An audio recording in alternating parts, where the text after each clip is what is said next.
Bismillahirrahmanirrahim. Assalamualaikum warahmatullahi wabarakatuh. Alhamdulillahirabbil alamin. Wa bihi nasta'inu ala umurid dunya waddin. Wassalatu wassalamu ala asrofil mursalin Sayyidina Muhammadin wa ala alihi wa sahbihi ajmain. Amma ba'd. Bapak, Ibu, para pemirsa yang ada di manapun yang kami hormati, pertama-tama kami mengajak, marilah kita tidak henti-hentinya menghaturkan rasa syukur kita kepada Allah Subhanahu wa Ta'ala, karena hanya dengan kemurahan dan rahmatnya yang diberikan kepada kita semua, kita bisa menunaikan segala aktivitas pekerjaan kita, ibadah kita, dan terlebih di bulan suci Ramadan ini mudah-mudahan Allah selalu memberikan kekuatan kepada kita bisa menyempurnakan ibadah kita di bulan Ramadan sampai pada akhir bulan Ramadan nanti, sehingga kita akan mendapatkan predikat dan janji dari Allah berupa itqon minan nar, dibebaskannya kita dari siksa api neraka. Allahumma amin. Tidak lupa sholawat salam mari kita sanjungkan kepada junjungan Nabi besar Muhammad sallallahu alaihi wasallam. Karena hanya dengan risalah beliau kita hari ini bisa mengerti kebaikan dan kebenaran, kita bisa melakukan ibadah melalui risalah beliau yang menuntun kita, sehingga kita berharap mudah-mudahan selalu istiqomah di dalam menunaikan perintah-perintah Allah dan mengikuti ajaran Rasulullah, sehingga membimbing hidup kita selamat dunia akhirat. Allahumma amin. Hadirin hadirat, para pemirsa kaum muslimin muslimat rahimakumullah, di akhir menghadapi saatnya kita berbuka puasa, marilah kita pergunakan waktu yang singkat ini untuk mengkaji dan mempelajari ajaran-ajaran agama Islam supaya menyempurnakan ibadah kita, sehingga ibadah kita dari hari ke hari semakin baik dan mudah-mudahan membenarkan kalau ada yang salah.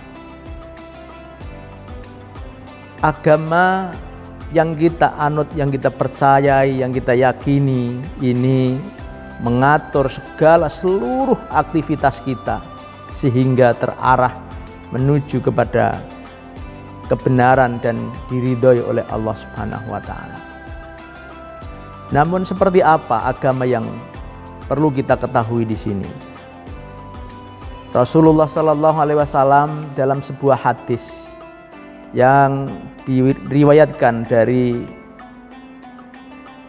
Abi Ruqayyah Tamim bin Aus, anna Nabiya sallallahu alaihi wasallam qala ad-dinun nasihah. Liman ya Rasulullah? Lillahi wa li kitabihi wa li rasulihi wa li a'immatil muslimina wa ammatihim. Rawahu Muslim. Dari hadis di atas bahwa Rasul memberikan pengertian kepada kita bahwa agama adalah nasihat. Nasihat apa? Nasihat untuk berbuat baik. untuk berbuat kebaikan. Kemudian kami para sahabat waktu itu, di dalam riwayatnya Abi Ruqayyah Tamim bin Aus, liman ya Rasulullah, untuk siapa yang harus kita perbuat baik itu, kepada siapa ya Rasul? Rasul memberikan jawaban, yang pertama lillah, kita berbuat baik kepada Allah. Kemudian yang kedua, wali kitabihi, dan kepada kitabnya Allah. Yang ketiga, wali rasulihi, dan kepada utusannya Allah. Yang keempat, wali a'immatil muslimina, dan kepada para pemimpin-pemimpin umat Islam. Dan yang kelima, wa ammatihim, dan kepada umat Islam secara keseluruhan. Nah, sekarang apa yang dimaksud dengan berbuat baik kepada Allah itu? Supaya kita bisa paham benar di dalam berbuat baik kepada Allah, maka kita harus tahu dulu, kita harus mengetahui dulu tentang tauhid. Siapa itu Allah? Allah adalah zat yang menciptakan bumi seisinya, langit, kita seluruh yang ada di bumi ini adalah ciptaan Allah Subhanahu wa taala. Kita harus yakin, kita sebagai manusia ciptaan Allah, maka sudah selayaknya bahwa kita wajib berbuat baik kepada Sang Pencipta. Karena apa? Karena telah menciptakan kita, bahkan bukan hanya sekedar diciptakan, tetapi oleh Allah kita sudah dipilihkan menjadi ciptaan yang paling sempurna, yaitu sebagai manusia, bukan sebagai binatang, bukan sebagai tumbuh-tumbuhan, bukan sebagai yang lain, apalagi bukan sebagai setan ya. Tetapi kita diciptakan sebagai manusia yang merupakan ahsani takwim, merupakan ciptaan yang paling sempurna.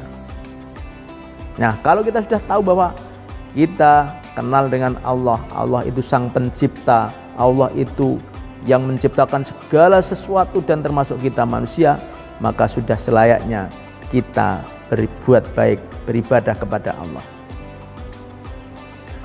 Nah, saya jadi ingat ketika Nabi mengajarkan tentang ketauhidan kepada Allah ini kepada orang-orang Badui. Untuk mengenalkan kepada Allah, maka orang Badui diajarkan dengan media yang ada di lingkungannya. Ketika di sebuah lingkungan, orang-orang Badui melihat di situ ada kotoran onta, kemudian ontanya sudah tidak ada, tetapi ditanya oleh Nabi, coba tahukah kalian apa ini? Nah, kemudian orang Badui menjawab, oh itu kotoran onta wahai Nabi. Loh, kamu kok tahu? Iya, saya kan kenal, saya apal ini kotoran onta. Loh, di sini nggak ada onta. Iya, tetapi saya yakin bahwa ini adalah kotoran onta. Berarti sebelum kotoran ini ada, maka sudah ada dulu ontanya. Oh begitu ya, kamu yakin? Iya. Kalau begitu, kita diciptakan di dunia ini. Tahukah kamu siapa yang menciptakan? Oh, berarti ada yang menciptakan kita di dunia ini. Dan oleh Nabi waktu itu kemudian diarahkan, dibawa kepada ketauhidan. Kita hidup di dunia ini, ada yang menciptakan, ada yang menyebabkan, yaitu Allah Subhanahu wa taala Sang Pencipta. Itulah orang Badui yang terkenal orang yang kampungan, orang pelosok, orang bodoh, tetapi dengan dididik, diajar melalui tingkat kecerdasannya masing-masing, mereka akan mudah untuk dibawa kepada ketauhidan dan keyakinan bahwa Allah adalah Sang Pencipta. Nah, maka jangan sampai kita merasa tidak tahu bagaimana kita harus beribadah kepada Allah, apa yang harus kita lakukan di dunia ini. Maka sebagai contoh tadi, orang Badui saja bisa dididik, bisa diajar supaya tahu, supaya kenal dengan tauhid, maka kita tentunya lebih mudah dari mereka. Kita lebih mudah, lebih memahami bahwa kita hidup bukan hanya menuruti keinginan kita, bukan hanya semaunya kita sendiri, tetapi kita harus mengikuti kepada Sang Pencipta, kepada Sang Khalik yang memang menciptakan kita semua. Inilah ajakan kebaikan atau nasihat kebaikan yang pertama, lillah, untuk Allah Sang Pencipta. Yang kedua, nasihat li kitabillah, kepada kitab-kitabnya Allah. Kalau kita sebagai umatnya Nabi Muhammad SAW yang hanya menjumpai kitab suci Al-Quran, maka kita harus yakin, harus beriman juga bahwa sebelum Al-Quran ada, maka sudah ada kitab-kitab suci yang lain, dan itu disempurnakan di dalam kitab suci Al-Quran. Dan kita harus yakini bahwa dzalikal kitabu la raiba fihi hudal lil muttaqin, bahwa kitab suci Al-Quran itu adalah tidak ada keraguan sedikit pun yang meragukan akan kesalahan ataupun ketidakbenaran. Semua yang ada di Al-Quran ditanggung kebenarannya, dan itu sebagai hudal lil muttaqin, sebagai petunjuknya bagi orang-orang yang bertakwa. Nah, kemudian apa yang harus kita lakukan dengan Al-Quran? Seperti saat ini, di saat kita sedang di tengah-tengah bulan suci Ramadan, maka mari sebagai orang muslim jangan sampai kita merasa asing. Jangan sampai kita tidak pernah menyentuh Al-Quran, tetapi mari Al-Quran ini kita serawungi dengan sebaik-baiknya. Jangan sampai dalam satu hari tidak menyentuh Al-Quran. Jangan sampai dalam satu hari tidak membaca Al-Quran. Ya, karena apa? Karena Al-Quran itu besok akan kita rasakan kebaikannya ketika kita sudah di akhirat. Bahkan di alam kubur, Al-Quran itu akan menjadi penerang kubur kita. Maka jangan sampai kita berat hati untuk membaca Al-Quran, mempelajari Al-Quran, karena itu akan membimbing kita juga dari kegelapan kepada cahaya, kepada ajaran yang benar, sehingga kita mengetahui mana yang benar, mana yang salah, mana yang hak, mana yang batil. Itu dari Al-Quran. Kemudian yang ketiga, nasihah li rasulihi, kepada utusannya Allah, kepada nabi-nabi Allah.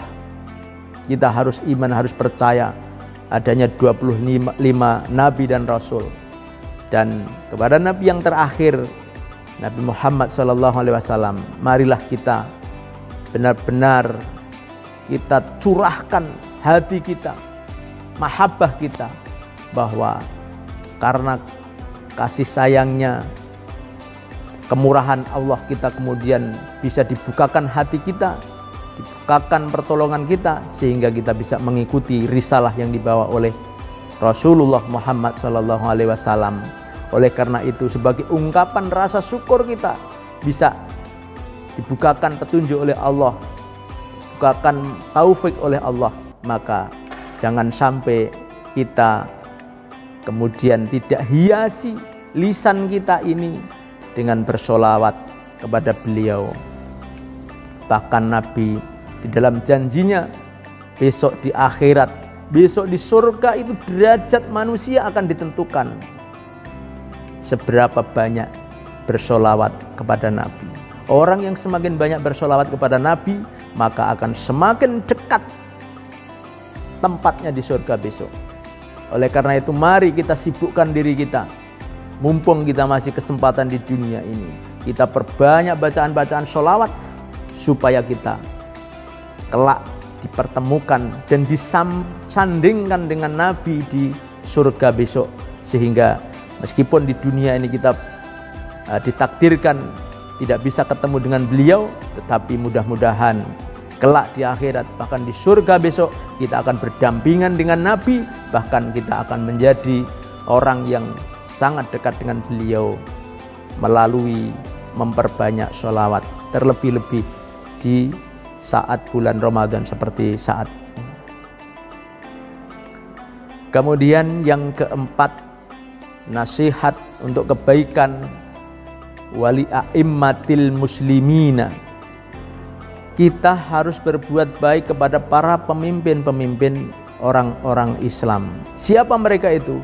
Mereka itu adalah para ulama, orang-orang yang banyak memiliki ilmu, orang-orang yang banyak mengajarkan tentang Islam.